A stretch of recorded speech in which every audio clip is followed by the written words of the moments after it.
Stevie Shady, avant toute chose, c'est le conteur de l'histoire. Donc il existe un petit peu hors de la narration, avant d'être dans la narration, et c'est le personnage qui va un petit peu bouleverser la vie. Enfin, ça va être l'un des personnages qui va bouleverser la vie de Minima d'Amour et de Billy Colère, qui sont deux chanteuses pop et punk qui vont s'aimer à s'en déchirer. La musique nous séparera jamais, ok? On va se faire une promesse. Quoi qu'il se passe, on reste ensemble. T'étais vraiment la plus belle ce soir. Je voyais que toi dans la salle. Bonjour mademoiselle, qu'est-ce que vous allez nous interpréter? Les abusés de Magali Charmant.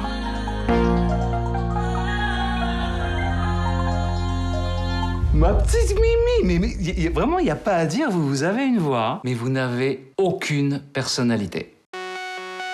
Je sais pas bouger, je vais me faire tâche, c'est sûr. Si tu veux, je peux te montrer 2-3 trucs.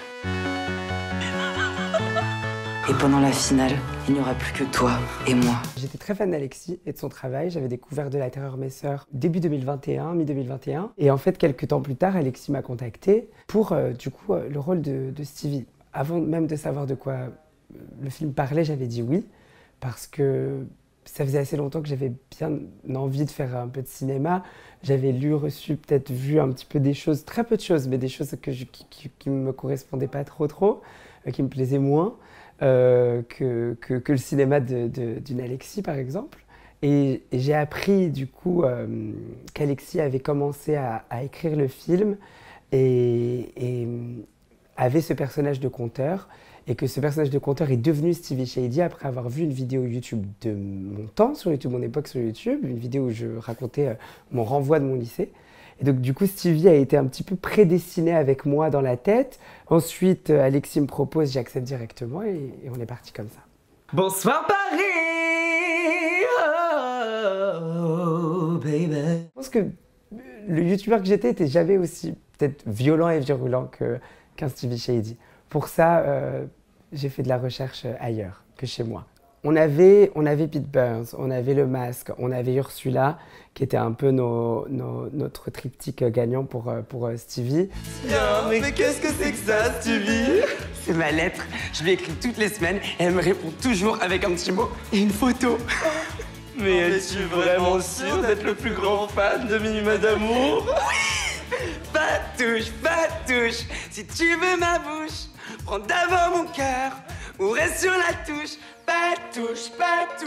Je ne suis pas ta chose. Si tu veux ma bouche, tu chéris mon cœur. Pas de touche.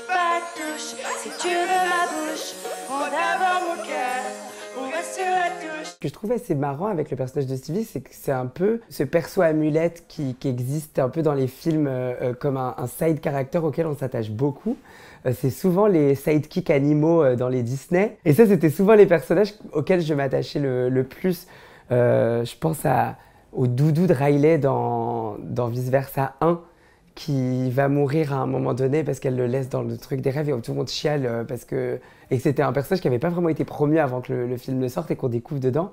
Et voilà, j'aime beaucoup ces personnages-là un petit peu qui deviennent des sortes d'amis imaginaires que tu gardes avec toi. Il y en a plein, je pourrais en citer un paquet.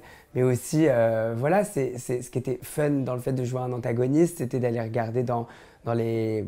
Alors c'est un méchant, mais c'est pas totalement un méchant, Stevie, mais c'en est un quand même. Et d'aller chercher dans les méchants que j'aime beaucoup. Je trouve que c'est marrant parce que c'est assez problématique, mais on a souvent écrit les méchants dans les films comme des personnages assez queer. Je pense surtout aux méchants dans les Disney.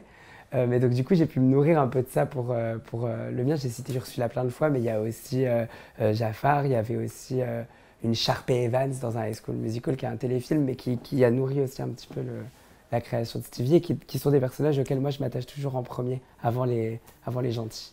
Dans cette nouvelle saison de Starlet en herbe. Arrête quoi, Billy?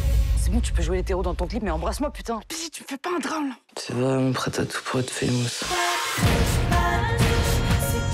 Tu vas vivre ta vie de diva, et moi je vais rester dans ce squat pourri. Tu m'oublies, tu m'oppresses, tu mets tout. J'ai pas spécialement envie de jouer Bilal Hassani au cinéma. Enfin, c'est marrant, j'ai joué Bilal Hassani dans une série qui s'appelle La Maison, mais ça c'était super chouette parce que c'est un caméo où je me joue vraiment moi. Mais j'ai pas envie de jouer la lecture qu'une personne qui ne me comprend pas aurait de moi, je pense. Et aussi, je fais pas des films avec une volonté de box-office, je crois.